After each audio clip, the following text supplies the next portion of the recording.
David Domke is a professor and chairman of the UW's Department of Communication, who studies political elites and the news media, values and cognition, and social change, with a particular interest in the dynamics of post-9/11 America.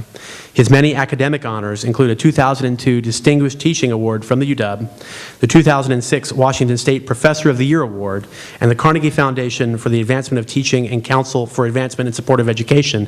I didn't write this, full disclosure, or I would have probably cleaned that sentence up a little bit. David, you can tell us what that means. And the title of 2008 University of Washington Graduating Class Favorite Professor. And if you've heard him speak before, again, you know why. Tonight, Dr. Domke will analyze how coverage of the healthcare debate inflects and even supplants the news itself. At about the 45-minute mark, he'll be joined by Hansen Hossein as a kind of interlocutor, the president of documentary film production company HRH Media Incorporated and the recipient of Overseas Press Club and Emmy Awards. He is also the director of the UW's Master of Communication in Digital Media. Stay tuned for Professor Hossein, but for now, join me in welcoming Dr. David Domke. Thanks, Blair. Thank you. Well, good evening. I'm just going to move this away a little bit. So this is an exciting moment for the Department of Communication at the UW. We're co-sponsoring this lecture series with Town Hall. And I'm the first speaker, and then Hansen is going to pick it up in early January, and he's going to talk about the digital media revolution generally, the implications and the dynamics of that. Then Lance Bennett will come along in, I believe it's in March, I think it's in March, and talk about probably the Iraq War and citizenship. And then Rolina Joseph will come along in May, I believe, and talk about race and the representations of mixed race in the United States under the kind of Barack Obama presidency, and the way that media cover some of those issues of race and identity. It's been a great opportunity to come and to build a bit of a relationship here from the department with Town Hall. It's a real privilege, and I'm happy to be here to kind of kick it off. We're also happy to be here because we're live streaming this right now. So it's going over to, you know how like sometimes on Thanksgiving football days they'll say Armed Forces today is watching this for live. So who knows, right now around the world people could be watching this.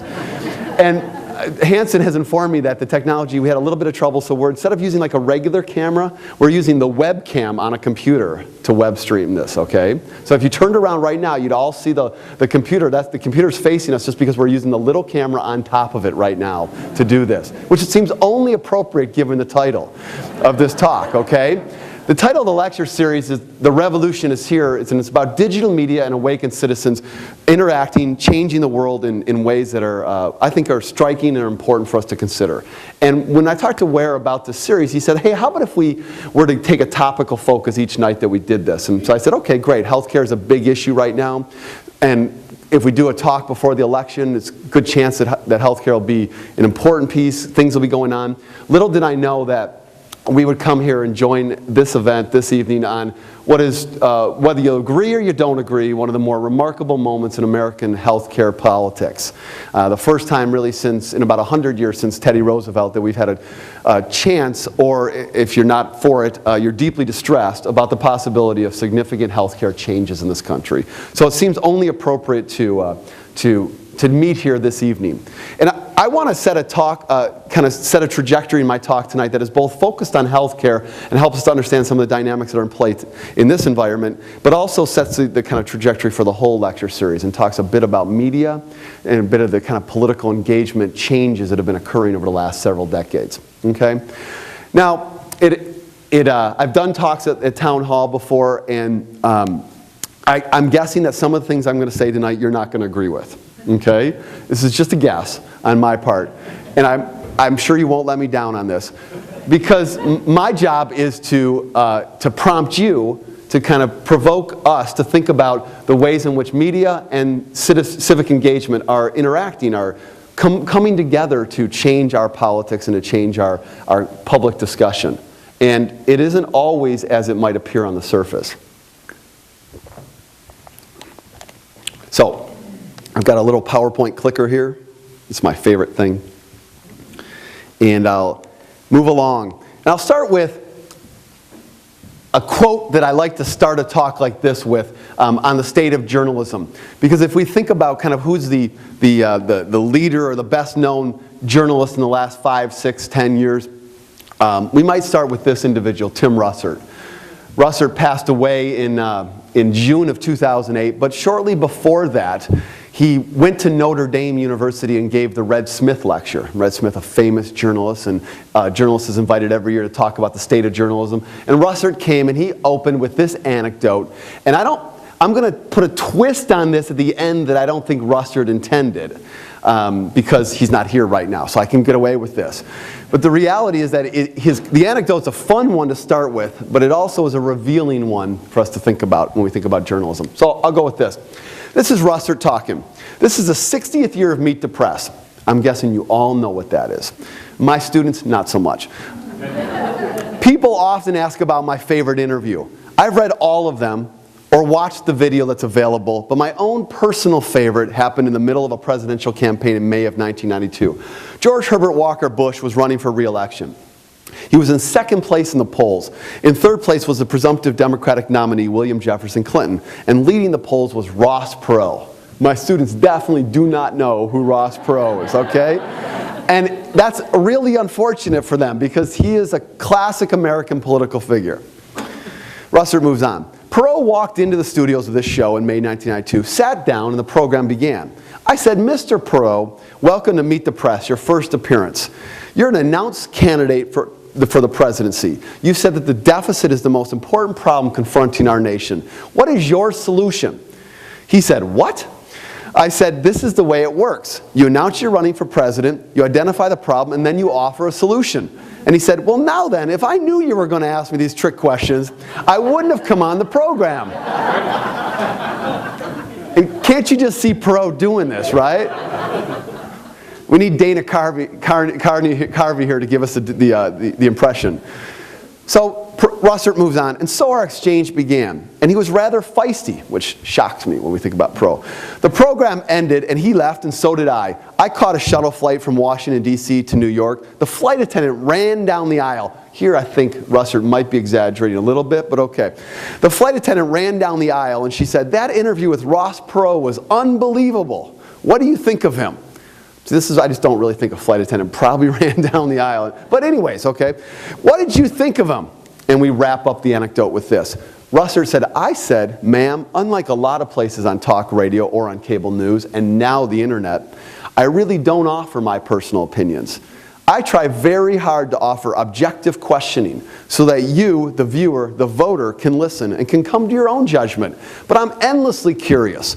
As a viewer, as a flight attendant, what did you think of Ross Perot? She paused, she looked down, and then up again and said, he strikes me as the kind of guy who would never return his tray table to the upright position. And you all know this kind of guy on the plane, right? This kind of feisty, difficult to deal with person, but who's often used to having his way. So I think that there's a couple things that I want to draw to this anecdote. One, clearly Russert enamored with the idea of Meet the Press, and this is the archetype of how thoughtful people think about politics and journalism interacting, where you come in and you have a civil conversation and you sit there and you look at each other and you ask questions with one another, and it's a live interview. It's often been said that the toughest interview setting for any politician is Meet the Press, because Russert was a very difficult interviewer and would prep for hours and hours on end. So that's an important kind of archetype when we think about journalism and politics in this country. That's setting a very controlled, civil environment. Another piece here is Russert's clear distinction of that kind of dynamic from what he considers not a very good situation. A place like talk radio or cable news or now the internet, where he says people now offer opinions. In contrast to him, he said, who doesn't and didn't in the past offer opinions. So he's setting up a dynamic here that journalism, the way he would prefer to have it practiced, was a setting in which there was this calm, civil, reasoned debate versus the wild, woolly environment of the internet, talk radio, and cable television, where opinion dominates and journalists don't just kind of do what he thinks they should do, this kind of objective questioning. It's a nice picture. It's a nice image. And like many people in the public arena, it's an image that falls short on many respects. Because Russert, I think, uttered the single most important opinions in the middle of the 2008 presidential Democratic primary. It was the evening of the Indiana primary, the Indiana and North Carolina primaries, and you'll recall that Obama had been struggling in May, had lost in Texas and Ohio, and then we went 7 weeks, the longest 7 weeks of any Obama fans period, when we went all the way to Pennsylvania where Obama got trounced again by Clinton. So Obama was struggling, and maybe Clinton was going to come back. In the evening, May 6th of the Democratic primary, Obama won convincingly over Clinton in North Carolina, and then the election results, the primary election results in Indiana went late into the night. And at midnight East Coast time, because I remember I was watching it on MSNBC, at 9 o'clock Pacific time, Tim Russert came on the air, and the primary had not been called in Indiana yet, but it was clearly too close to call, and Clinton had been predicted to win fairly comfortably there, so this was an upset in Obama's favor. And Russert came on the air and said, "We now know who is going to be the Democratic nominee for the presidency, and it's going to be Barack Obama." He came on the air and said it right there, and I was sitting there watching like I always do with the television on with my computer here and my cookies right here, and I said, "I can't believe Russert just said this. I can't believe he just said it, because it's not over. It's not over. This is a dramatic evening for Obama, but it's not over." The Clinton campaign was so mad at Russert after this that they threw him off the press plane and said to NBC News, "Why should we allow you to ride on our plane after you said that live on national television?" So Russert is living in a bit of a fiction here, because it was his opinions on cable television that were incredibly important, I think, for essentially giving people who were wondering if this was ever going to end a reason to think this was about over and Obama was going to win.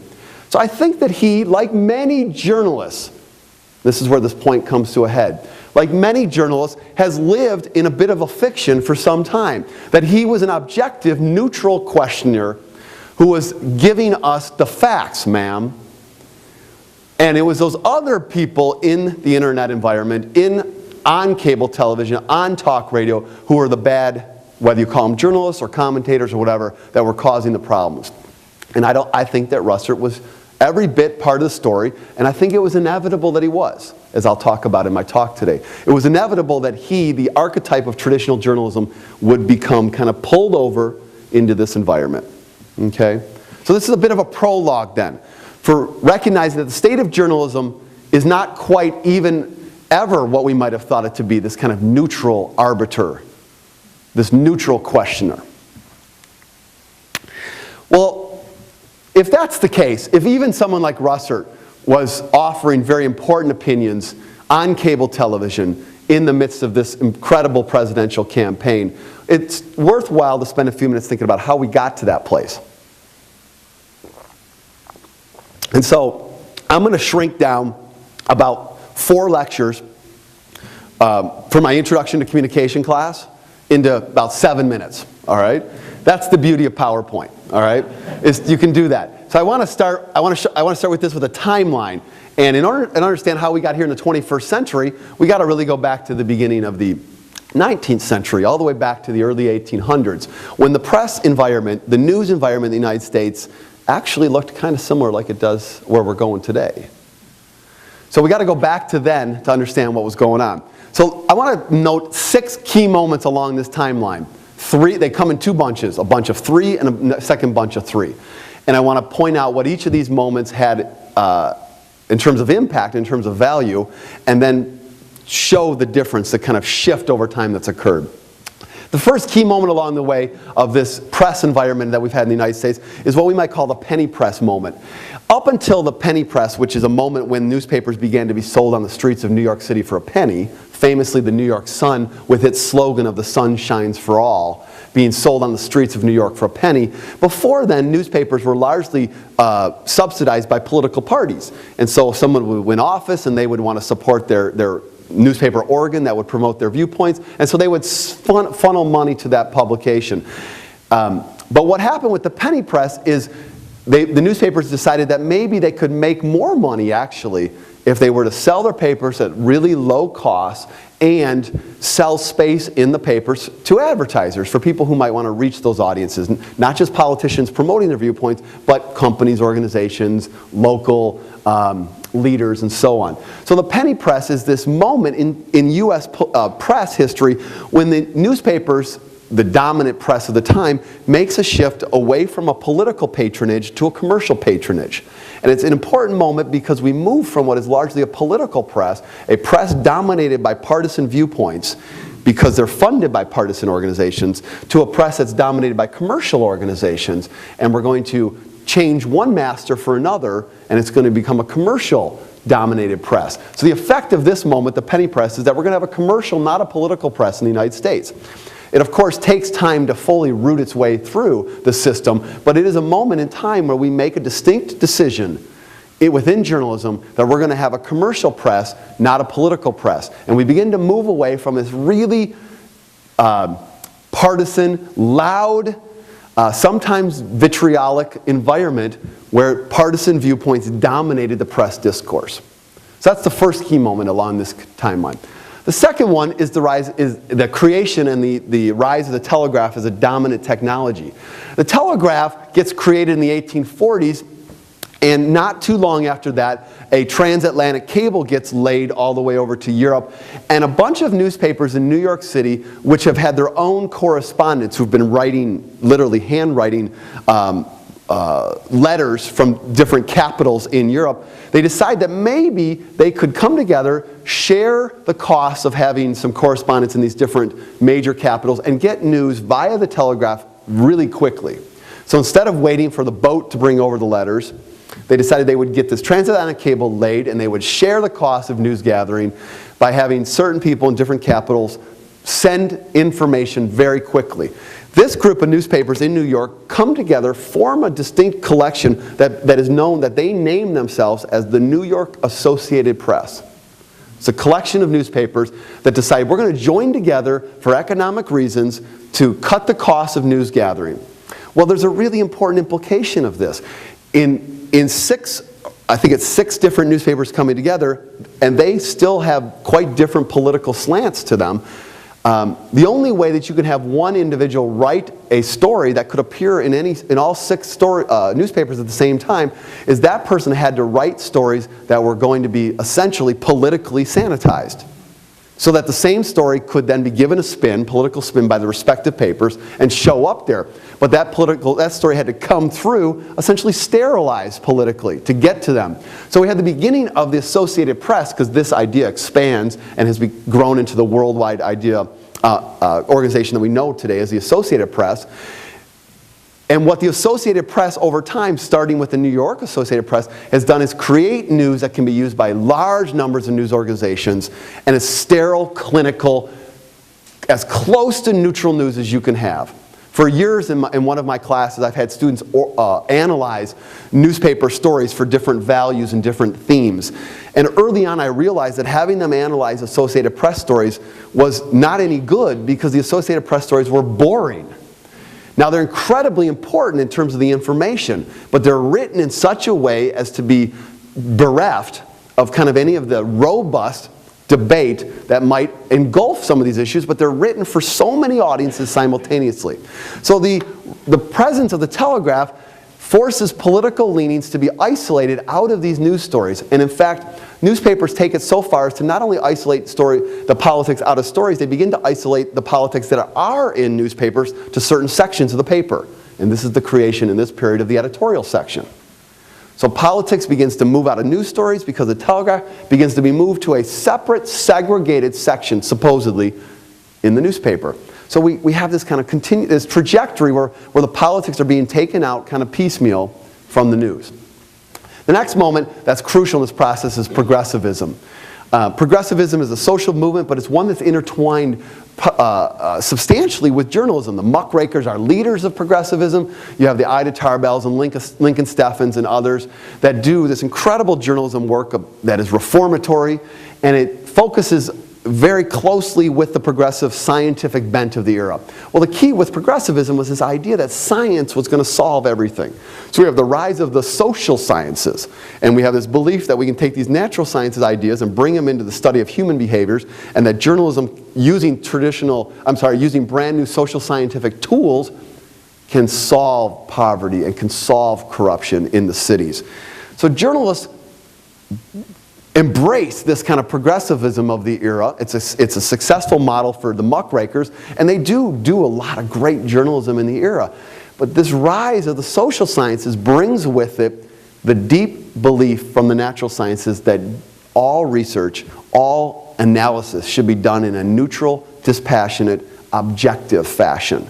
So with the rise of progressivism, scientific objectivity becomes the savior not only of science, but it gets pulled into journalism, and it becomes the exalted value of journalism, American journalism. And it stays the model of American journalism, whether or not we ever get actually to objectivity as a reality. It stays the goal, the model of American journalism for a long time. And I would submit to you that it's unique on the planet. You go to other media systems, and the reality is that they do not exalt objectivity the way we do in the United States in the journalistic environment. It is an American construction tied to the scientism of this culture. And it's a response to a set of developments, the penny press, the telegraph, the rise of progressivism. So we have these forces that by and large for until we get to about over here, about 180 years are pushing journalism strongly into an objective model of journalism. And it's the model that most people have associated with American journalism for a long time. So this is the first cluster of 3 events that have significantly propelled a certain kind of journalism. The second cluster of 3 events takes us much closer to today, and they happen bing, bing, bing fairly quickly.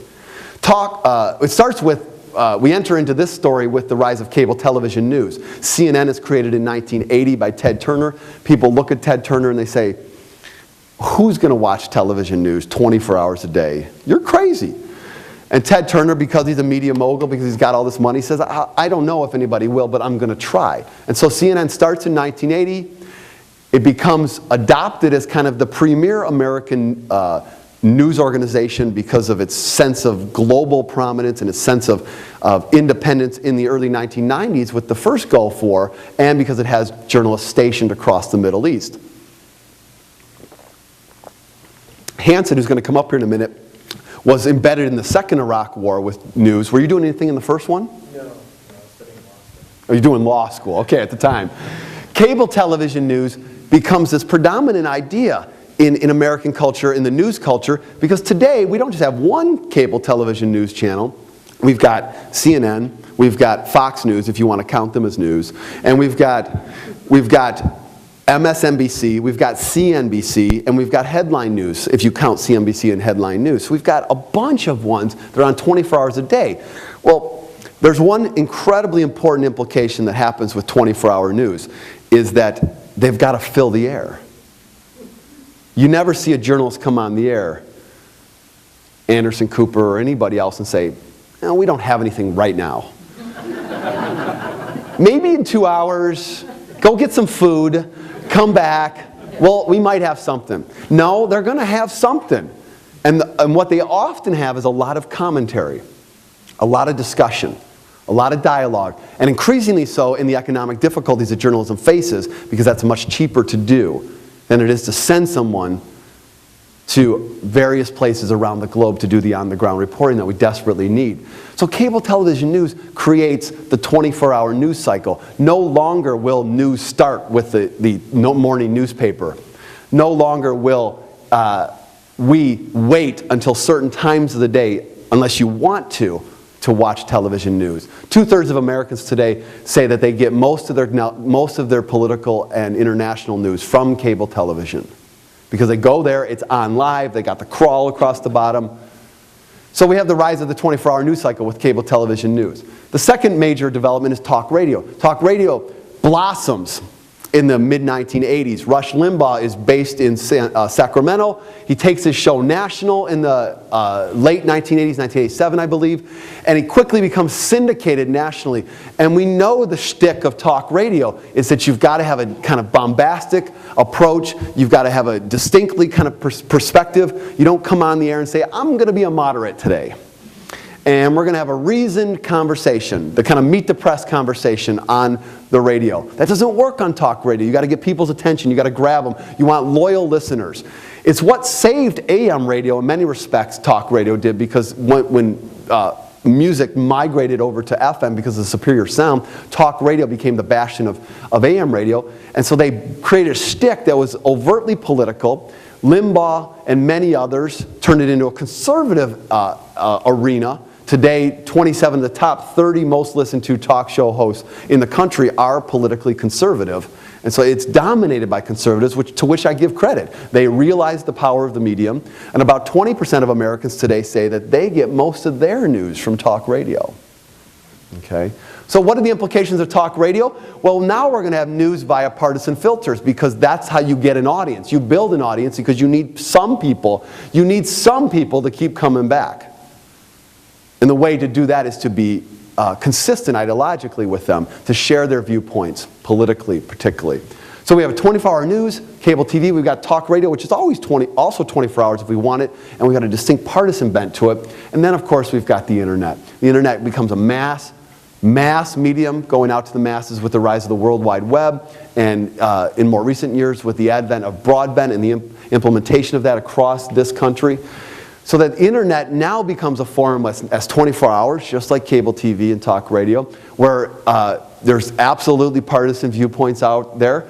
And it adds one more kind of twist to it all, in that everybody has a platform. Everybody has a chance. Virtually everybody. And I realize there are economic realities that keep some people, unfortunately, without the access that they deserve for the internet. But in the kind of broad public swath that is American political discussion, millions and millions of Americans have a platform via the internet that they just didn't have ever before in our media environment. So the last three developments, cable, talk radio, and the internet, all expanded, opened up the public discussion, and made it far more political. Far more political. So that it begins to look a lot more like what we had back here. Okay? How it is that Fox News or MSNBC looks much different from the partisan newspapers in New York City in the 1800s is not exactly clear to me. How they look different. Okay? So that's how we got to where we are. All right? So if we were going to visualize using the kind of images that strike us, the kind of dominant media images that strike us from what was then and what is now, with the then being, let's say, the 1940s and 1950s, really the height of the kind of objective journalism that we now think of as part of the archetype of journalism. We might visualize them this way. Here's Edward R. Murrow, a great journalist, so much so that Washington State University, where he graduated from, is the Murrow School of Communications. You know, I'm at the UW, I'm proud of it, but I'd like to be the Murrow something. You know, I'd like that. That'd be a nice piece. We've got Walter Cronkite down here. These two guys, the trusted individuals, the ones who give us truth.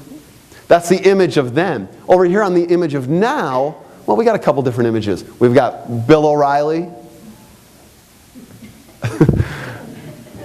I hear a gasp, okay? We've got Keith Olbermann. Had an hour-long special comment the other day on health care. That's kind of different than most journalists that you know. We've got Matt Drudge, who was the first to report the Clinton-Lewinsky scandal and is the most visited political news website on the internet. Conservative to the bone. We've got Anderson Cooper, which CNN ousted Aaron Brown to put in there. I kind of have a crush on Anderson Cooper myself. I mean, I just want that look. I want that to be like my next book jacket look, right? You know, or whatever it is. I want to have that. But the situation is that Cooper made his name by going down after Hurricane Katrina and confronting politicians down in New Orleans and saying, are you going to get this fixed? What's the story? A very aggressive, confrontational journalism. We've got Rachel Maddow, the only kind of very vocal public female in this mix, because it's dominated by men, white men. But she's built her own niche and has become very popular, coming off of Air America, a liberal talk radio, one of the few liberal kind of talk radio enterprises, onto MSNBC. And then we've got these guys, okay? With Stewart, in many respects, becoming the new Walter Cronkite, which is mortifying to some, but not to me.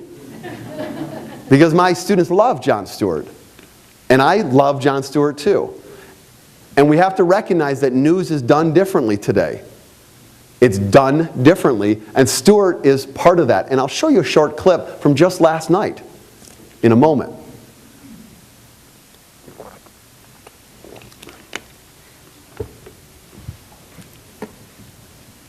So, but let's put a little meat on this bones. Let's put a little substance on this. What does this look like conceptually from then and now? What are the differences in not just people, but in what it looks like? Well, then, maybe we could consider journalism to be the chronicler.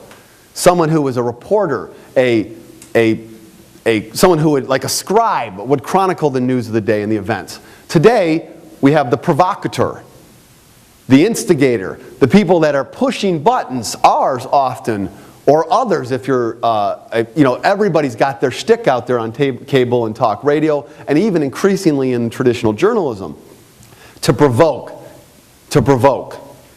Back then, maybe news was what we might call more reflective, ponderous, thoughtful. Cronkite waiting until 1969 to give his famous report about Vietnam, taking a number of years to get there. Today, we don't got the time. We don't got the space to do that. Today, it's instantaneous, it's immediate, it's live, it's embedded, it's this moment. We don't have the space culturally for our journalism to be more reflective. If you wait, you get beat in journalism today. As a former journalist, one of the quickest things I learned was that you should be the first there and the first to report. It's a tough situation if you want to be accurate too. So where the instancy is a dynamic that's in play today. It used to be orderly. News came on the air at a certain time of the day, or arrived on your doorstep at a certain time of the day. You could hear the thud if you were awake at that time of morning when that newspaper landed. With a couple young children, I often hear the thud because I'm up early. But the reality is that when I hear the thud today, I already know everything that's in that paper. There's not much I'm going to learn. I'll still read it because I'm just that kind of guy. But there's not much new because I've already been online for 4 hours the night before reading things. So it's not really orderly in the same way. Today it's much more chaotic. Things are flying everywhere, viewpoints, arguments, town hall blow-ups, things are happening. Okay? So this looks all pretty good about the then. Chronicler, that's good, like that neutrality. Reflective, that's a valuable thing. Orderly, gotta like that. I was raised in that home where things gotta be clean and straight. Don't like that provocateur, that sounds a little bit too much like a showman. Instancy, I like that, but only if it's accurate. And chaos, not so big on that. But let's turn the coin over and think about a couple positive things, maybe, and this is where you may begin to depart from me, of what I think are valuable about the new journalism. Well, it used to be the few. 3 anchors come on the air once a night, or a few columnists in a newspaper. Today it's the many. I had this great dialogue with youth I did a week-long set of talks for the United Church of Christ locally back in July about the environment and politics, and I brought up teenagers and junior high up to talk as part of this conversation, and we're having this great conversation with all kind of people 40, 50, and 60 they were all there, and they were part of the environment, but I said that they couldn't talk, they had to just listen. And so I was having a conversation, and it became apparent that the youth said, why did you allow so few people to determine truth for you? Why did you let that happen? To which the older people said, how do you even know what truth is today? And the younger people said, I don't know, but at least I get to figure it out. And it's a tension. So it's the few versus the many. I'll come down on the many. I will, because I've seen what the few do and don't report. Well, it used to be highly institutional. Institutions aren't necessarily bad, but they do have institutional challenges. I'm at one of those places that has challenges, the University of Washington. We are bound by certain institutional norms. Today it's much more entrepreneurial. Can you put a backpack on? Can you take your laptop? You don't even need that. Can you take a small camera into a war zone, into the Saharan desert? Can you report on things? We have a group of 3 journalists we're partnering with at the University of Washington, the Common Language Project, who raises money to go around the globe to report underreported stories. 3 people in their late 20s that do this. It is an entrepreneurial spirit that we're trying to infuse into our students. That's the journalism that I want to see, where if you work really hard and you're creative, you can make it happen. This kind of press used to be deferential. When the president said it, they listened, and when the president said, they reported. Or the governor, or the city council, or the police. That's great. I'm not like anti-police, let's be clear, okay? But the reality is that there are biases that come with all these institutions. We need to be aware of those. Today's journalism is much more demanding, for good and for bad, and they bug me sometimes. They're demanding. They want to know things. They won't shut up. They're not easily quieted. At least not post-Iraq war, they're not. And lastly, as a kind of summary piece, I'd say that this was an exclusive journalism.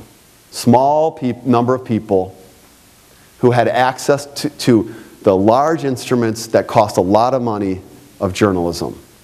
Today, journalism is much more engaging. It's larger, it's expansive, and it engages us in a whole different way that I don't fully understand, to tell you the truth, psychologically. But it's different.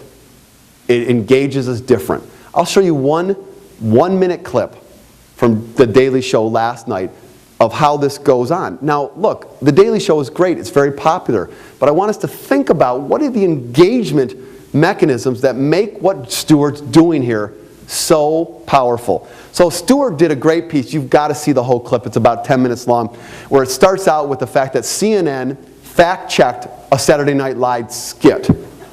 Okay? They fact-checked a skit that SNL did a week ago about Obama. And so Stewart says, great, why are you wasting your time fact-checking an SNL skit if you're not fact-checking the healthcare debate? And they show time and time again that they're not. And so this is where it starts. And then I'm going to pick it up halfway through with him pointing out what CNN instead is doing with the healthcare debate, instead of fact-checking it.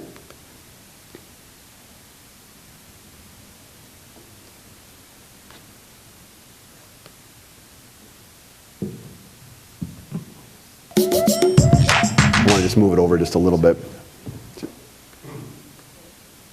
Thank you. Welcome to the Daily Show. Great, thank you. Stewart, our guest tonight. Homeland, out of time. That's Jon Stewart, by the way.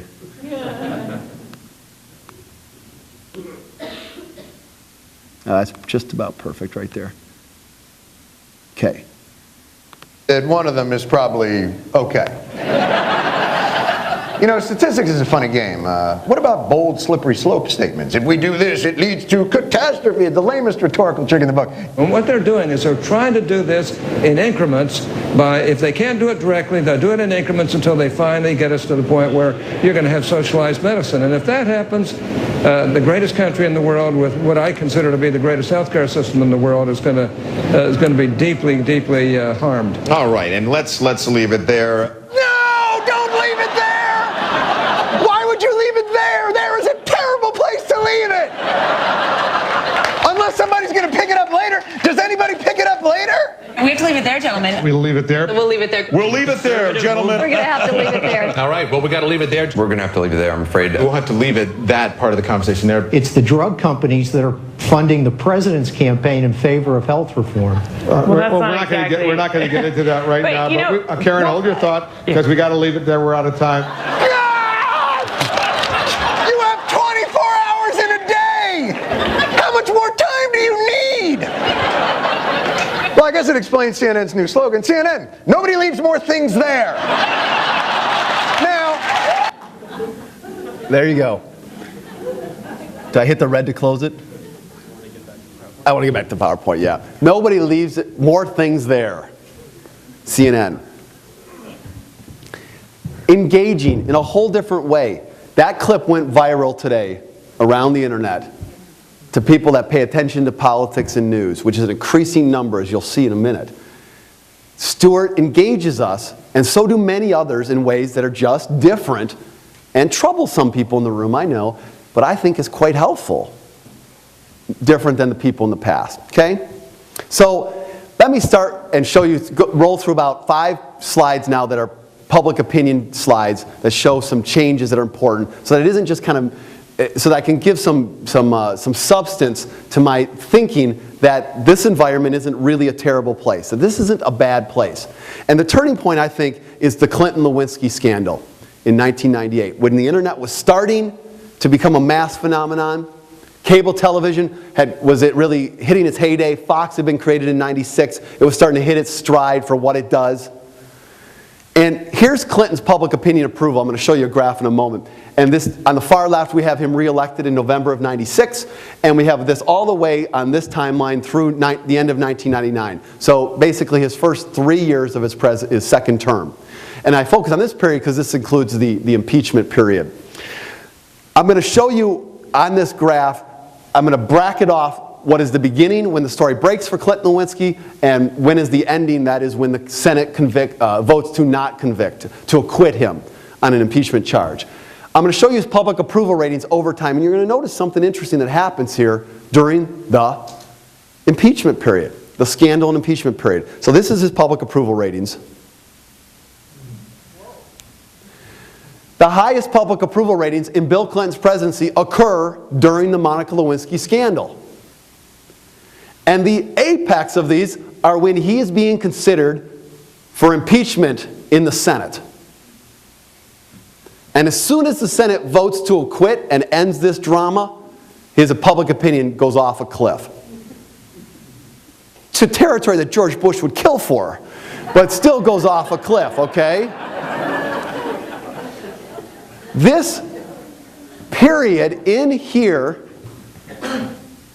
is a conundrum that stunned people like myself who study American politics and media. Because when you look at coverage in this period, news coverage, it is overwhelmingly negative to Bill Clinton. There's virtually nothing in that period that's positive to Bill Clinton. The most positive thing is people saying that what he did was terrible but not impeachable. That's the most positive it got for him in mainstream coverage. Because I know, with a couple colleagues, we content analyzed thousands of news stories in that period of time. And it is overwhelmingly negative. So much so that kind of one of the biggest names in political communication research, John Zaller, wrote a piece in a political science journal saying that we could not explain that period for Bill Clinton's public approval ratings from traditional arguments about media influence. Because if you look at media influence, he should have gone into the tank, and yet he doesn't.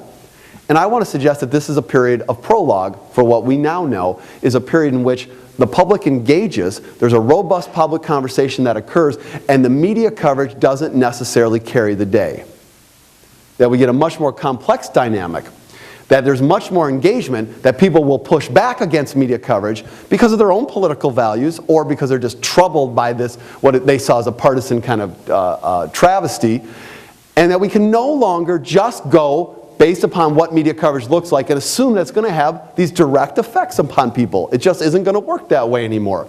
Because the internet and cable television and talk radio, it's just a much more complex phenomenon. So whatever we see on cable TV or we see on mainstream television or in the newspaper is not necessarily going to produce the outcome that we expect.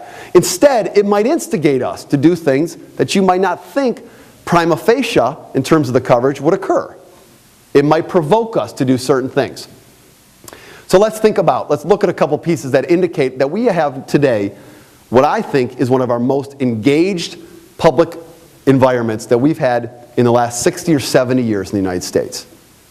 A highly engaged public arena. And as a professor, that's all I can ask for. I always want, as a citizen, to have certain outcomes politically, but as a professor, I just want engagement. That's all I want, is engagement. Let's look at this question. This is a question the Pew Research Center has asked repeatedly across presidential elections. Have you given a lot of thought to this election?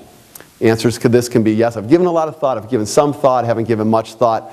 Let's look across the last 4 presidential elections. So across the bottom you see the timeline of 96, 2000, 2004, 2008, and I've broken them out according to Pew Research data by the age brackets. So this is about what you'd expect the breakdown to be in a presidential campaign in which the 65 plus, so I've got them all marked as they occurred in 96, in that the 65 and older folks are 60% said that they had given a lot of thought to election, 50 to 64-year-olds were next, then 30, 49-year-olds, and then the apathetic young people, right? This is what you would expect. So I've marked them as they were in the poll in 96, but let's look what happens over time. Let's look at what happens with these demographics over time in their amount of engagement with these elections.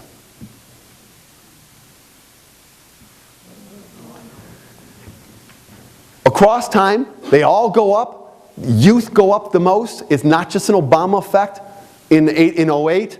They're engaged in 04, so that a gap that is about 35% across the ages in 96 shrinks to about 12% in 2008.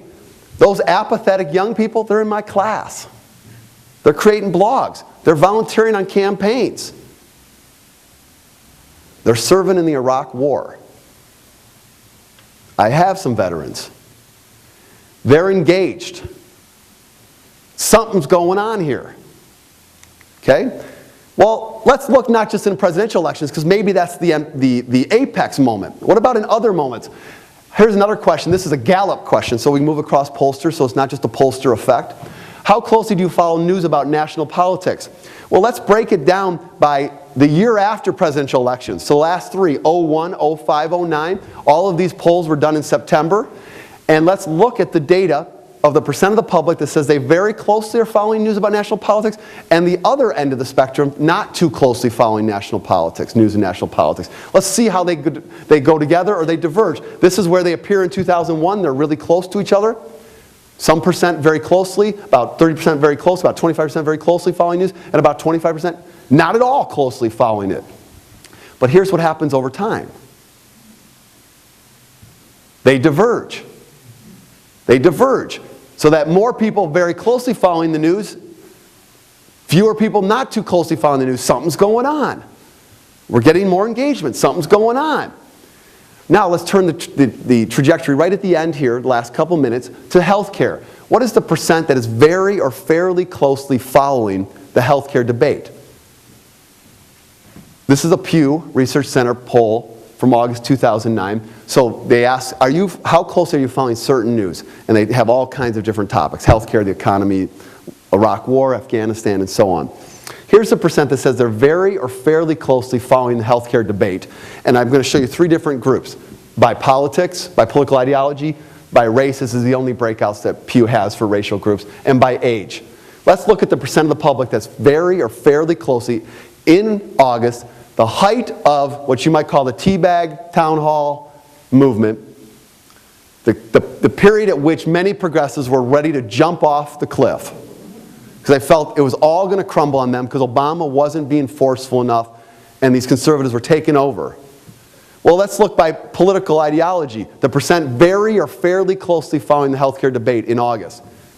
70, 80%. I would cut off my left arm if I'd have that percent of my students fairly closely following my lectures, okay?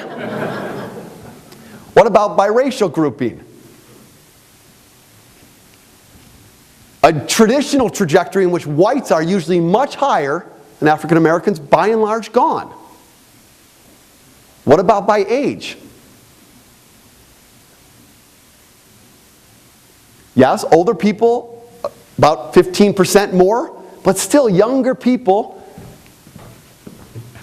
65% saying they very closely or fairly closely following the healthcare debate. That's great stuff. That's engagement, folks. That is great engagement. So what's important to you in forming opinions on, and then in this Pew Research Center, they ask a whole bunch of different topics. I want to show you the 3 clusters that come together to influence opinions. So if my perspective is that media are only part of the mix of forming opinions today, then we ought to see that in how people are forming opinions. Let's look at how people form opinions about Iraq and Afghanistan environmental issues, or healthcare. And they could choose either media content, friends and family, or personal experiences. Let's look at how they say they're forming their opinions on these three different issues. Healthcare reform being the issue that has dominated the landscape of the United States politically for the last 6 months or so. Afghanistan is next up, and the environment is about next. They're kind of in the queue together. But let's start with Iraq and Afghanistan. Well, here, media content dominates. People aren't as engaged on this right now, generally across the country. Maybe that'll change, maybe it won't. Environmental issues, media coverage still dominates in terms of how people are forming opinions. But when you get to healthcare, it's a much more balanced mix. People talking to friends and family. Personal experiences come into play, as you would expect. Media content is certainly part of it. It's not died. I wouldn't expect it to go away, but it's part of the mix. It's a much more robust, interactive public opinion environment.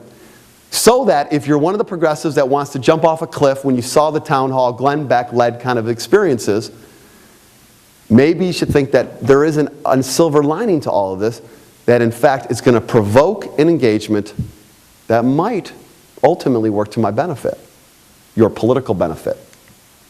So let me end then with one slide that contrasts two incredibly important moments in American political history. That contrast these places of where we've been quite recently to where we are right now. Okay?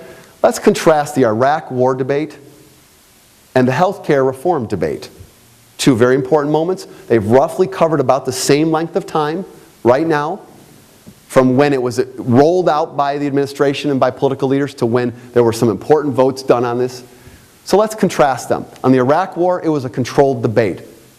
Deeply controlled by the Bush White House and by political leadership. Absolutely controlled. The healthcare debate has been robust, beyond the robustness that many of you might want. But it's been robust. If you want democracy, you got to live with it. The Iraq War debate was one-sided. You very rarely heard anybody getting much of a platform for the questioning of the weapons of mass destruction reality, or questioning whether this was the best military strategy, even if the weapons were there. It was overwhelmingly one-sided, so much so that both the New York Times and the Washington Post have publicly apologized for their coverage. The two leading political news organizations in this country have publicly apologized in the time afterwards. It was so one-sided. Healthcare has been multivocal in all the ways you might attach imagery to those words. Wide-ranging, class diversity, racial and economic diversity, geographic diversity, political diversity, truth diversity, all kinds of things, okay? Multivocal. But again, I go back, if you want democracy, you got to let people be, small d, democratic, for good or for bad. This was orderly. Yeah, it was pretty orderly, all right. You lined them up and people voted pretty much the way that certain members of the White House wanted them to vote. This has been absolutely chaotic. Who knows where it was going to go from day to day? Absolutely upside down. Many people were ignored. Bush famously said that millions of people marching the streets were like a focus group. Millions of people around the globe marched. This time, many have been heard, to the chagrin of some. But many have been heard. I think that's good. This was exclusive. Certain people control it, certain people in the conversation. This was expansive, bringing people in, welcoming them in, inclusive. I can't help but conclude that this was debilitating for us as a society. Wherever you come down politically, it's not good to have that kind of debate. And I put debate in quotes. This is democratizing. It's opening up. It brings it all in. It's chaotic. It's crazy. It's not what I would necessarily draw a picture of if I was drawing democracy. But thank goodness I'm not. And it's not just what Seattleites would want. Thank goodness. Okay? The reality is it's much more messy. That's what democracy looks like. Let's not assume that news coverage that perhaps is more of an instigator than we might want, less of a fact checker than we want, is inherently going to be bad for democracy. We have a history in the United States that suggests that actually it might turn out to be very helpful for our engagement. And that's what I'm looking for. I'm looking for engagement. News media are one tool, one mechanism to get us there. But let's not put all our eggs in that basket. And let's not put all of our blame in that basket either. I'm not an apologist for the journalism that we have. Let's recognize the complexity of this environment. And let's recognize that it's an incredibly engaging, energizing, democratizing moment that we happen to live in. Thank you.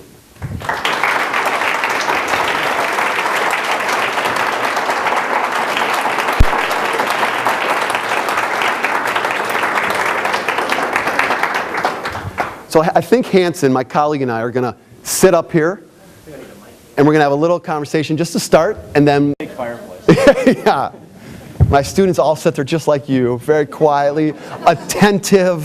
In fact, behind David's back, we call him FDR. But no, seriously, my students are great. I love them. How are you doing on audio? Okay. Just before we get to David's really engaging talk, just so you, in the spirit of transparency, which I think both David and I agree is really important in this new ecosystem we're seeing. I used to work for NBC News. I used to work with Tim Russert. I used to work with Tom Brokaw. I was embedded with the military during the war, and I became a backpack journalist, and then I turned my back on that type of news to become an independent journalist and use these new technologies. And I pretty much wholeheartedly embrace this crazy chaotic ecosystem. This is what we teach about in the program that I run, the Master of Communication and Digital Media. But there are definitely some deep concerns about with this fall of journalism as we know it, what replaces it. And David, in his concluding remarks, celebrates some of this chaos. And if we look specifically at the town hall meetings and the noise there, I would imagine you consider that engagement. I do. It's crazy. It's not the engagement that I would draw. Like it wouldn't be the engagement I want my children to model. But it is a reality of that's when you let people vote. You give them opportunities, and you have to allow them to cast their votes the way that they want and to express their views. Yes, you should be respectful, but you should also, you have to let it open up. And right now, we're seeing maybe for some people here a positive conclusion to this whole debate, but it could have gone the other way. Sure. And I think some of the fear here among people that as journalism subsides, it's going to be the loudest, most obnoxious, dramatic people who are going to dominate it and actually turn the conversation in a way that people think isn't necessarily a truthful conversation. Yeah. So how do you reconcile that kind of engagement with what we would like to see in a civically engaged society? Question that the platforms of cable television and the internet and talk radio rewards loud people who maybe really aren't that interested in solutions because they're making money, right? That they aren't in the political process for certain reasons. They're entertainers. And that is a reality of the environment. I simply believe, though, that all communication prompts a response from people. And that communication that is instigatory, instigates, does not necessarily persuade at the same time. So something that instigates gets us off our couch to engage. And when I weigh that against the kind of level of truthity or falsity, truthiness and falsity that may be engaged in this, I simply come out on the side that says I'm much more willing to prompt and provoke to engage than I am to spend my time and my days worried about whether or not a particular commentator has the facts arrayed the correct way. So one more devil's advocate question then based on that. You did a great job of showing the difference between the Iraq news ecosystem and the healthcare news ecosystem. Could part of the problem be perhaps that journalism itself has failed us in the last 15 or 20 years? If we look back to, say, the Cold War and McCarthyism, if you saw that great movie, Good Night, Good Luck, I mean, it was Edward R. Murrow who single-handedly took on Joseph McCarthy and said, enough of this. This is not exactly what America is supposed to be about. So there you have the elite journalist calling out the crazy senator and actually making a positive change. And there's journalism doing what it was supposed to do. So people might look to that and say, well, Iraq didn't quite turn out the way we thought it would, but there's an example of where journalism actually works. Absolutely. I completely agree with you. And I agree with you this way, in that both Murrow and Cronkite, and I put them up there because they are heroes of mine.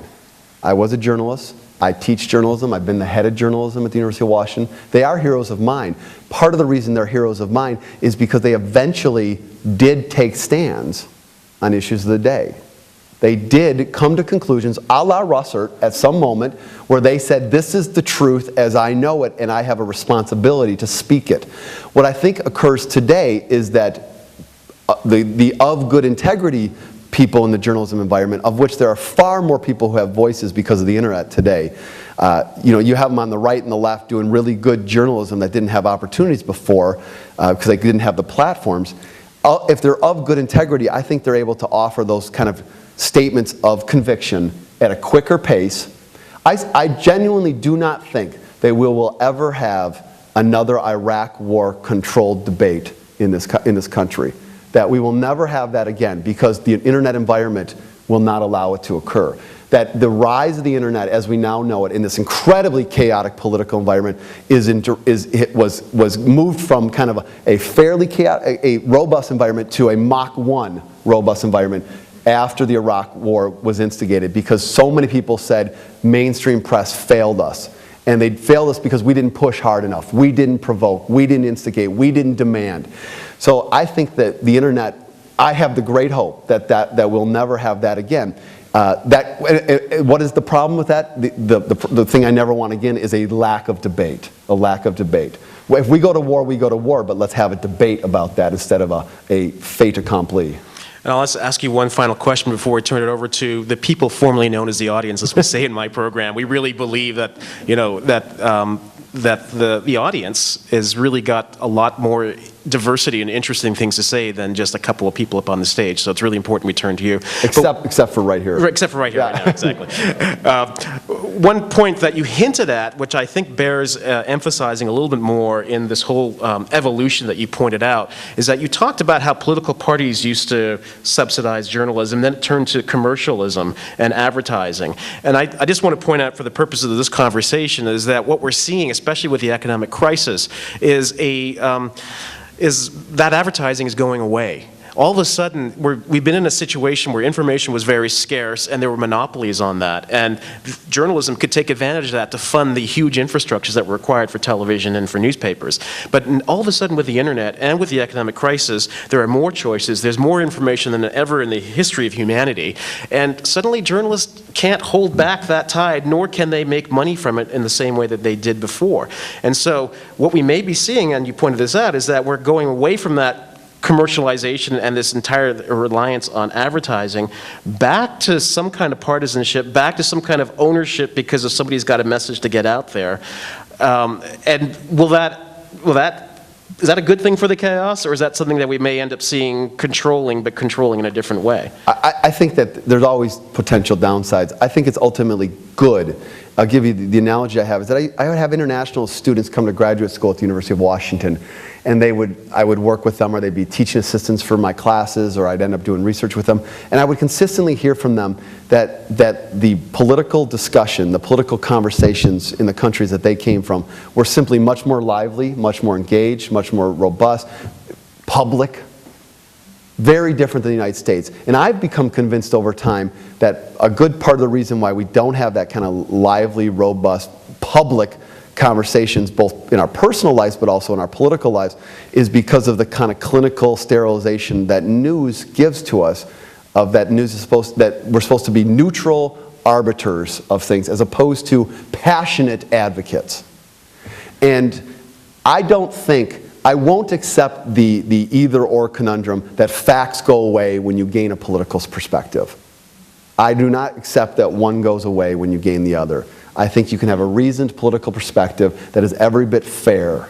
I think that's absolutely genuine and possible. So I think we can be concerned about it, but I don't think it's ipso facto that news, as we know, as an information truth teller, is going to die because of a political viewpoint in the news. I don't think that's the case. Okay, well, David aims to provoke with his conversation. He wants news to provoke, so we have bigger conversations. So let's hear from you. By the way, I just want to point out that I'm using this wonderful moleskin notebook that a model of what Ernest Hemingway used to do when he was a reporter during the Spanish Civil War. So I feel like this is my attachment to journalism as it once was.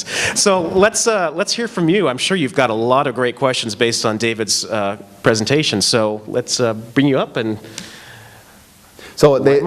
They've asked if you would use the microphone. Are we able to take a mic to somebody in the audience? Do you know? They're on cords. It would be hard. Okay. All right. So we'll give you a little time, especially if you're at the back or you have some troubles getting to the mic. Well, we can try to get a mic to you. We can do that. Well, I understand that many think that the internet will be a great uniter, but there's also the fact that if you have many voices, it's easier to find your slot. And then to get reinforced by it because you find other arguments that support it. And as a result, you get very polarized. And so then it isn't easy to get a cross-section, that you tend to like what you like. And I guess as the internet gets more sophisticated, it knows how to do that. And so rather than broadening, we might become more narrow. So that's the argument of the echo chamber, that now that we have Fox News, and if we share that opinion, then we're going to go there and we're going to stay there. We're never going to be able to move into sort of the broader opinion. Yeah, that's the number one kind of disagreement with my perspective, is that people say, so I get, David, that you're excited about the possibilities and the robustness of this, but won't the people that are still the audience, not just former the audience, but that are still the audience, won't they just go seek out their own perspectives? Won't they do this? And there is absolutely that risk that is in play.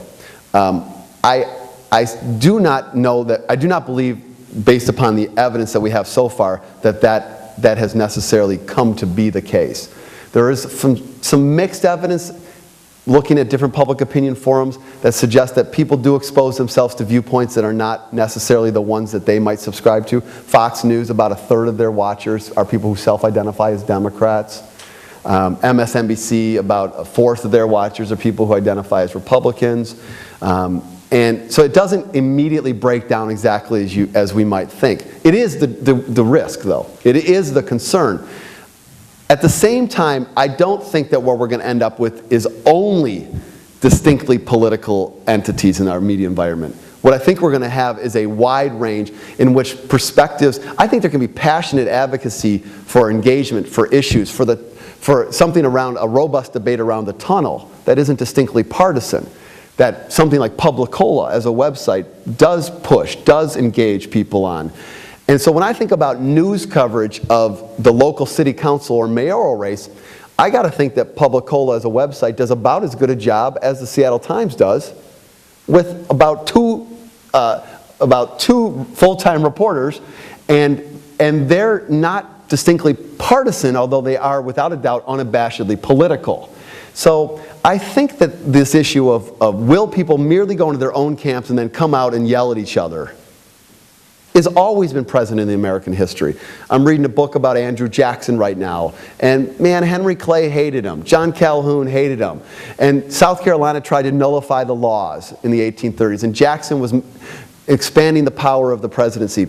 So I'm not going to just sweep it all under the rug, your question, and say, oh, it's always been that way. I do believe that it is a genuine possibility that people can go into their own camps in a far more cloistered way than ever before because of cable segregation and because of internet segregation. But I don't find that reality happening with the young people that I engage with. I don't. In fact, I find young people far less troubled by differences of political opinion than people roughly over the age of 40.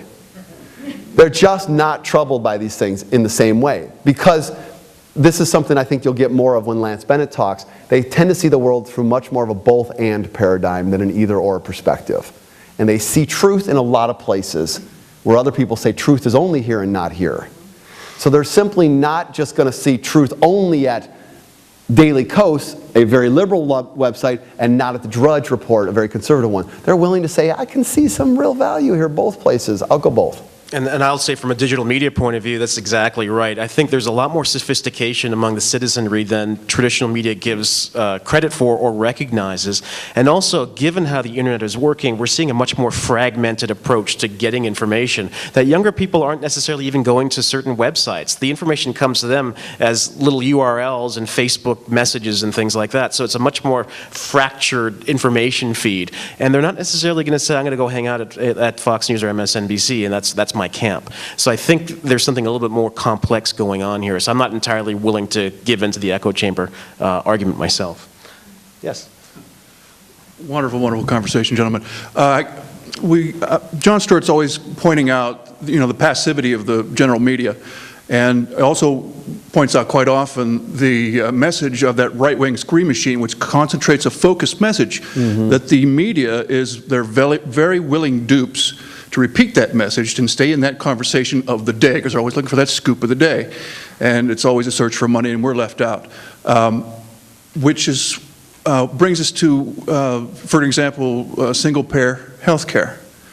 When all the nations of the world are using it and controlling the costs, which we're having trouble with, it almost seems like these countries don't exist. This system has already been proven, but they never tell us that this has been proven. So that conversation has been pushed aside by the right-wing scream machine. So how, when, can the media, or can these other websites push this obvious answer to our problems to the forefront? How will that happen without our own scream machine? Yeah. Well, by our own, I assume you mean a progressive one. Just common sense. Thomas Paine Jr. here. Spoken like someone running for office right there.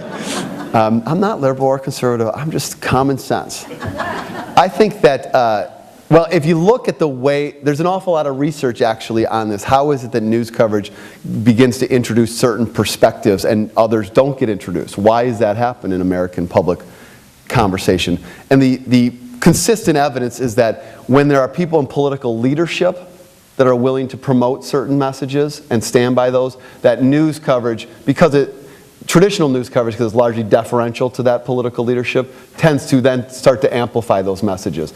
So the reality is that the single-payer system in the United States hasn't had a consistent, loud, kind of publicly recognized collection of democratic leadership pushing that for some time. It's had some, but it's always been enough people that others, they could be marginalized, right? So it's got to do with the kind of courage of our political leadership on these issues. I mean, this is what I say about George W. Bush. George W. Bush just drove many people in Seattle crazy, many progressives crazy.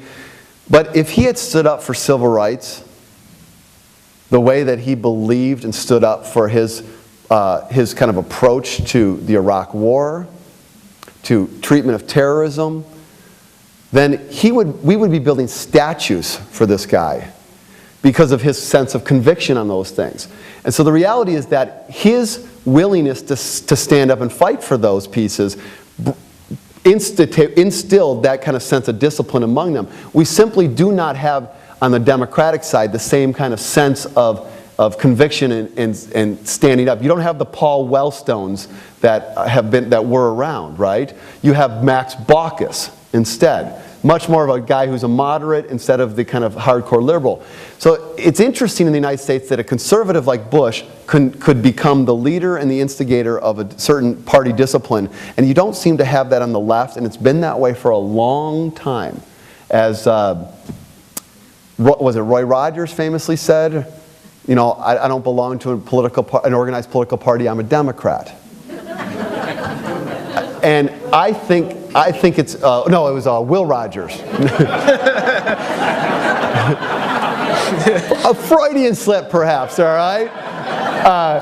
So I think that So where does it come from now? If it's going to come, I believe it's going to come from the netroots, which are the internet blogs that have banded together, I believe, after the Iraq War to promote, and they've been quite successful in challenging what they perceive as moderate Democrats in a number of states around the country. That's where I think that voice is going to come from. Not from political leadership, because it seems to not be there. And I think that's right. I'm a Canadian, by the way, and I come from the single-payer system, and I've always got a sense that single-payer system in this country, is, at least among politicians, is not politically tenable, because the political culture of this country would not support something so monolithic coming from the state. But maybe the internet can galvanize a different type of argument, but as far as politicians, I don't think that's even possible right now, based on what David's saying. Yes?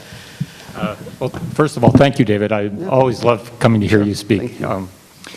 Well, in relation to what the previous gentleman said and what you just said about single payer, there's massive support for single payer system in this country, but there's very little publicity about it. There's very little public knowledge that there is that. And my question is, I think that it's very good that we're having many more general voices in terms of what people are learning, voices getting out there. But what we're not having is the political change coming from that, because of the concentration of the money which is going towards keeping the health care, more towards the insurance companies and the doctors and the hospitals, and less towards what's going to be better for people. So there's so much more corporate control with the lobbying, again also with the financial situation, all the money that's gone towards the banks because of the lobbying of the financial industries. So it seems like I'm not sure if I'm making any sense. No, Usually my questions are more organized, but unfortunately that's not tonight. Well, how about I try to paraphrase you? I mean, and even just today, David, you probably saw that there was a report that was put out that many said was pretty much the insurance lobby coming out and trying to color the debate their way. So no matter how glowing we are about, the democracy of the internet, is it still possible that money can drown out the true debate? Well, I think that the report that you're mentioning, which is the AHIP report, which is the lobbying arm of the insurance industry, came out yesterday, and there was a distinct attempt to influence the vote in the Senate Finance Committee today. And as soon as that report came out, in fact, before the report came out, liberal blogs were already on that report saying that this report's coming out, it's going to be the arm of the insurance company, is this really news? And whatever the news media, they were all over it on the Washington Post, because the Post featured on the front page, how the New York Times reported on it. And now, this evening, before I came here, there's a fair amount of discussion, including on Politico, which is a moderate conservative-leaning political site, well-read though, in which they're talking about the blowback politically against this report. That this report, which is the big money, the kind of exact thing that would be done in a back room with the few just a couple decades ago, is now publicly part of the conversation, and the folks behind it, the money behind it, the rationale, the voices, are all being laid bare for those who want to see. I understand there's millions of Americans that aren't even aware of any of this, but none of this would even be something we'd be talking about just 7 years ago. So I think that, yes, I will continue to stick to my perspective and say that I will take this environment where the transparency and the debate is much more robust than an environment where the insurance lobby could kill this with that kind of report in the past. You say that there's no political change happening. I just have to disagree. The reality is that we're making massive political changes in this country on health care, on some of our terrorism policies, our international engagement. I just simply don't accept that the change is not occurring. It may not be as much as you'd like. Yeah, I'm not saying that it's not occurring. But basically what I'm saying is, so how do we get, as the public, as a progressive public, how do we get to have more influence on what happens to counteract what's happening with the big money? And I agree with you about that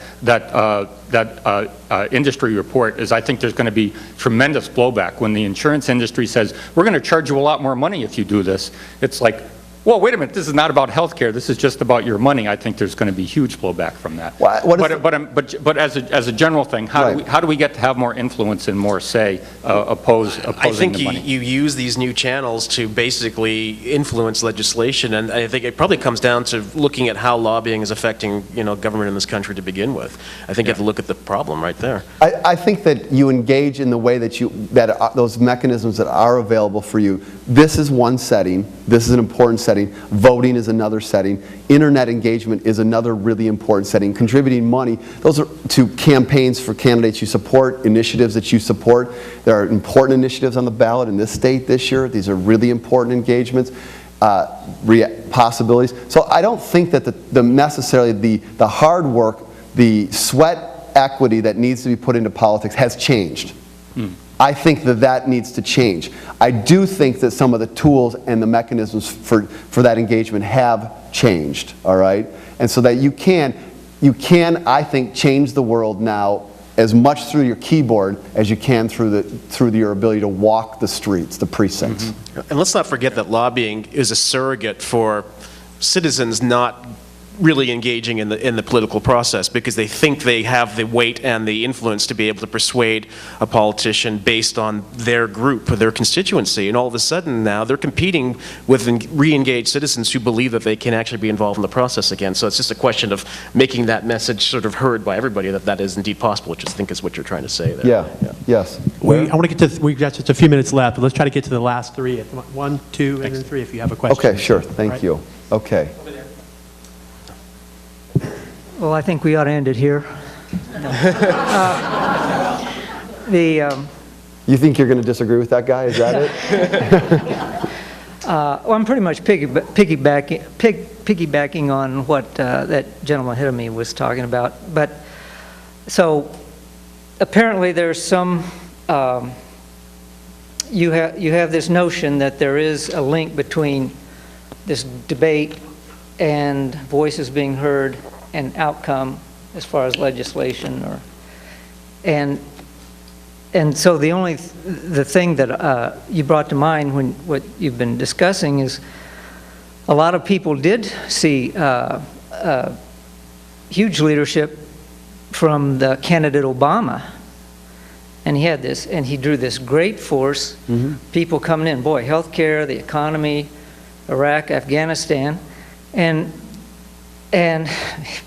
they listened, and he's in there, and then one of the first things he says, well, we've had this insurance thing for a long time. It's sort of a tradition. We just can't, change it, and there really hasn't been anything since. And I'm sure there was a question in there somewhere, but so are you concerned that well, what makes you think all this noise and voices and even our, giving our donations, what difference does that make? Okay. I mean, the Finance Committee came out with something. There's nothing about as far as I've heard, and I haven't read it, and the news people I've heard, there's nothing about a public option in there. Well, I think that, so I'll say a couple things in response to this. To characterize what has occurred today in the Senate Finance Committee as nothing is absolutely, I completely disagree with that. I think that it's a profoundly important moment in American history. It may not be satisfactory to you or to maybe others in this room. Or all the people that got behind Obama. But I think, spring. I don't know where you're making that judgment. Right. Right, okay. So, but I'm not willing to either ascribe the process as done yet, or to diminish what has been accomplished as unimportant. I think we always build upon the shoulders of those who come before us, and we step on those, and we can't expect us to go from nothing in terms of healthcare reform for 100 years to 60 miles an hour in 9 months. I think that's not reasonable. I'll make a more broad point, though, because a lot of people do, in the different talks I give on politics and media, ask about Obama, and they say, why hasn't he done more things so far on issue X, whatever issue X is. And I'm firmly convinced, after studying hundreds of speeches by this guy and watching him politically for the last 5 years, because I've been studying him very closely, that his core value is consensus. that it is the most important thing for him politically, and that he is willing to take shot after shot to allow things to happen in order to give consensus a possibility to happen. I think that the debate that we've had on healthcare could not have happened under a different president. We would never have had this kind of debate on healthcare under a George Bushian kind of president, where he would not have opened up the conversation. But Obama, because I think he wants to make this possibility for consensus, allows this to happen. I think it's a really psychologically healthy approach to policy making, to allow people to engage, to converse, to offer their opinions. And that's one model of leadership. It's not a model of leadership that many people would like to see in response to George Bush, because they want to counter to George Bush. They want Obama to come in and push every bit as hard on progressive principles as Bush pushed on conservative, to rectify the scales in their mind. But Obama is simply not a mirror image of Bush. That's not what he is. And he's politically a consensus builder. I don't know if he'll succeed, but I think that's what the Nobel Peace Prize is all about. Is that the leadership of the Nobel Committee looks at it and says, we don't know if you'll succeed, but your model of consensus, and they said this explicitly, we don't want to wait 3 years where it might be too late to stamp that with approval. We want to do it now. Okay, that's their opinion to do that. So I think that we've got to give him more of a chance to see if this model will work. We haven't had a consensus political leader. Not Bill Clinton, not George Bush, not for a long time. So I think it'd be far too quick for us to say it's not going to work or he's not going to get it done. And I think that every time that gets said, it seems like the guy bounces back and then things start to roll for him again, which is what it kind of seems to be happening right now on healthcare. So I'm not here to argue with you, but that's just kind of my take on the way he does things. We'll see if it happens. And in fact, we had an event just prior to his inauguration at the University of Washington calling him the first digital president, and how he used social media to come to power.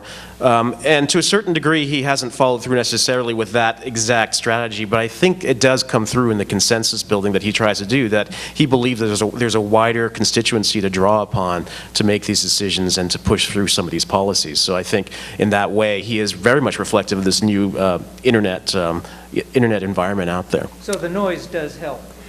I think the noise is reflective of the fact that that there is an environment that allows that to happen now. The noise is part of a new environment we live in. We wouldn't have the noise before. And the noise, I think, is important for allowing viewpoints to come out. So imagine if he had been pushing extremely hard all the way through August when the town hall teabag phenomenon was going on. We would have had clashes just like this. Would that have been good for us? I don't know. I'm not sitting here thinking it would have been. You got to let people offer their viewpoints, and he allowed them to happen, and now it's his time, or maybe it's now his time. We'll see. Yeah. Yes. So I have a couple questions. I'll try to make them short. They're largely academic. Sorry, I'm going to step away from some of the political discussion that's been going on. I'm curious to know if you think there's a connection between the technology. You talked a lot about technology and how we sort of got here over time. Yeah. There's a connection between the technology and the values that people actually hold and are expressing in the public media. Those values have always been there, and the technology just enabled it, sort of like a cork out of a bottle, or is the technology actually driving a new set of values? Yeah. And second part of that question, what is the role of the media, or what is the effect of the media as the modern ecosystem, as you sort of formulate it? What effect is that going to have on our value systems going forward, like the enculturated reasons why I believe this particular platform or that particular platform? Is the media going to change that, or do we have that and the media is just a reflection of that? And that's my question. Those are two really important questions, and I'll try to couch them for you, David. The first one is, I think when the internet started first getting rolling in the last 5 or 6 years in terms of allowing communities to form, from what I could tell from the research, there was a concerted sense that this was a fairly progressive, left-wing, well-educated digital community out there. I think that's begun to change, from what I can tell. I mean, even we were looking at social media in the last election, compared to McCain versus Obama and how he was able to motivate people using the internet.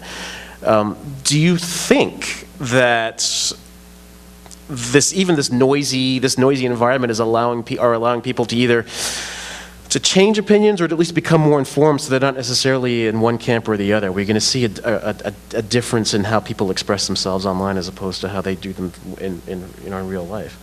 Well, I mean, I think that what I got out of the question related to the way that you paraphrased it is that, is there a certain kind of way of social interacting, way of our culture kind of changing our norms, the things we value as a culture, that is related to these technological developments that might include cable, might include the internet, might include talk radio, but probably mostly I'm getting at is probably you're focusing on the kind of more digital elements.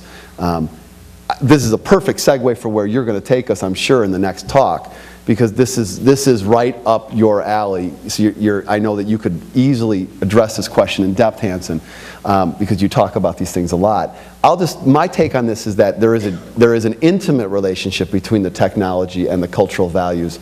The technology that is dominant and the cultural values that we have. And I think that this actually cues back to the question that this gentleman just had. I think Obama ran a political campaign in which the technology opened up engagement for all these people. You went to the Obama website and people were able to build their own parties, their own house parties, to run their own little mini campaigns. He opened it up in ways that the Republican campaigns that have been so successful in recent years had actually closed them down. They had closed them down for success because they wanted to control the message. Well, Obama opens up the message, and I think that's what we see with healthcare too. He's given power away, and that is freaky to those of us that don't want him to do that. That troubles you if you don't want him to do that, but that's what he does, with a faith that in the public that people will do good with that. That's a risk. And that's a genuine philosophical position about what people will do. Will Republicans actually in good faith interact on health care or on the stimulus bill? Or will we as citizens in good faith interact with people that are different, have differences of opinion at town halls? And we can't always know that that's going to turn out well. But I think it is a philosophical posture that these new technologies, through their networking capabilities, does spur and facilitate, in that it levels the playing field for knowledge creation, for leadership, so that we have heterarchical instead of hierarchical dynamics that are much more important for social movements. And I have to say that in ways that I don't fundamentally know or understand, that I'm still figuring out whenever my students come up and help me to understand and explain things. So much so that I think that one of the things that our colleague Lance Bennett is arguing, and will take up in his talk, is that we're really in the midst of a fundamental citizenship revolution. That what I've talked about primarily is a technological media piece, but that there's a much even deeper sensibility of the kind of values of what it means to be a citizen. And what does it mean to be engaged in this thing we call democracy? So I think there's an intimate relationship with the internet and the flattening of the world. You've clearly heard me be optimistic about this. I'm not naive, though. I don't think that it's going to be a pure joyride. We have the great privilege of living in interesting times. And that's not always enjoyable, right? So the reality is, though, that 40 years from now, when my children, who are 2 and 7 years old, they're going to say, "Dad, you were there at the beginning of the internet when all of this was going on." In the same way that we think back to, like, you were there when television was started, right? And you were there when FDR was talking to people at the fireside chats. And didn't that change the world the way FDR got us through the Depression? And didn't that technology of radio do that? And didn't television change the way we elect candidates? So I think that, yeah, the answers to all of this are yes.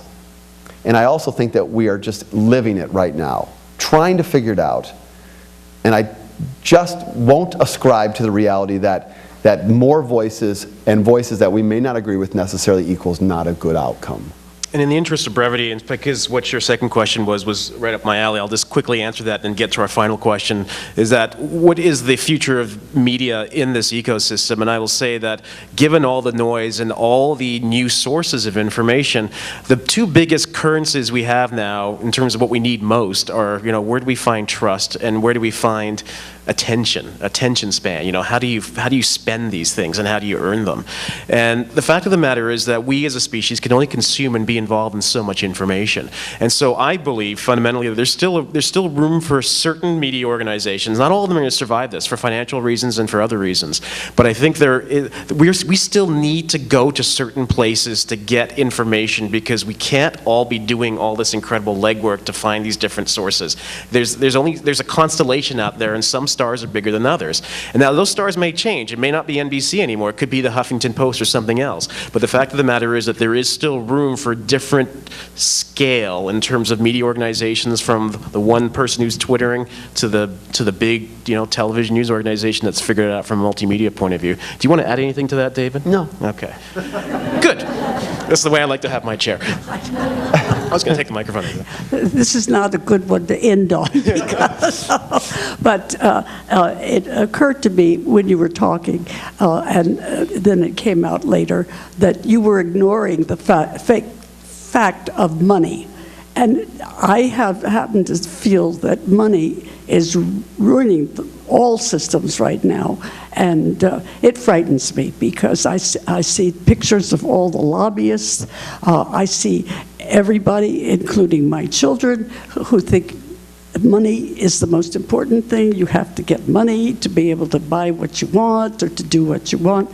And I really think it could be a strong factor. I appreciate all of your thinking, and this takes it to the rotten side, but I hope you're right.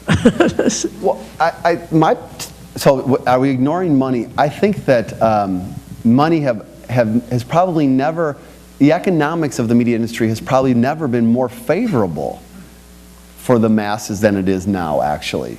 That before, up until the rise of the internet, the reality is that it took millions of dollars to create a television network, a television station, or even a program for radio. It would cost not millions, but hundreds, if not thousands of dollars. You had to be a certain personality to get on the air. You had to have a printing press to print a newspaper, to have like today the internet, the Huffington Post, which gets about, I think, 4 to 5 million hits a day. The internet newspaper is what it calls itself. It's just unimaginable that something would be created in a short amount of time by a clearly successful businesswoman, knows what she's doing, had some money, parlayed it, but to do it and to expand the scope and to cover the world in the way that it's done is now investing millions into investigative reporting. Just would never have happened. Think about this. The fact is that in terms of Hollywood film studios, we've had one new Hollywood film studio created in the last 75 years. DreamWorks. We've had one in that amount of time because it costs so much money to create this. Today, we have never had a better environment for independent filmmakers to have opportunities to get their messages out, to get forums for them to get hearings, because no longer do the studios have all of that power that they used to have because of these vehicles. You may agree with me, you may not agree with me as an independent filmmaker. I totally agree with you. I mean, so Hansen's an independent filmmaker. We've seen the end of the industrialization of media. The barriers to entry to be involved in communication and media have fallen precipitously to the point where people can produce this stuff for free because they actually have a social interest in it, not because they have an economic interest. And this is what we study in our program from a Yale University professor named Yochai Benkler, who says this is the fundamental tension that we're seeing in this pivotal time between people who produce information and media for market reasons and people who do it for social reasons. And how do you compete with free? How do you compete with people who are doing it for non-pecuniary reasons? And that's what's really interesting. And this is why journalism's suffering so badly now, because they have to compete with people who want to do this stuff for free. There's still going to be a quality issue here, but I think the democratization of production that we're seeing right now in media and news is enormously helpful to try to dispel the distortion we've had for the last 30 or 40 years in politics, because you had to raise millions of dollars to put an ad on TV TV and that's the only way you can become president. That hopefully isn't the case anymore. Yeah. So I think we're not necessarily saying that money is not relevant at all, but I think that we are at a far more democratizing moment than anything that I've seen in the last 20 years of my kind of being a journalist, studying journalism, studying American politics. And if you go back to the rise of the networks, which started not with television but with radio, all those networks started on radio, that they have the thousands and millions of dollars that it's taken to become a voice in mainstream journalism, I think we have a better chance for more voices at less cost than we've ever had. Does that risk the institutional controls, the checks, what it takes to be a good journalist for a Seattle Times? Yes, we do lose that with these individual entrepreneurs. But I'm like Obama in this respect, in that I have great faith in the American public to create these mechanisms by which we can effectively cover, report, and engage in the world given the chance. And we've got the chance. My students, our students, the 18 to 24-year-olds, are not daunted by any of this. Around the country, enrollment in journalism programs is going through the roof. You might think it might end, but that's a mindset that says newspapers are journalism. No, the mindset is that journalism is much bigger than that, and our students are excited about that. It's a wonderfully hopeful way to leave things, and whenever I hear David speak, it inspires me, and I'm glad that we're here at the University of Washington talking about these things in this way. So David, thank you very much, and we'll turn it over. And Hanson will be next. Dr. Domke, Professor Hussain, thank you very much. And as David said, Hanson will be joining us in January, and I hope you'll sign our mailing list and come back for that event in January. Thank you so much. See you later. Thank you.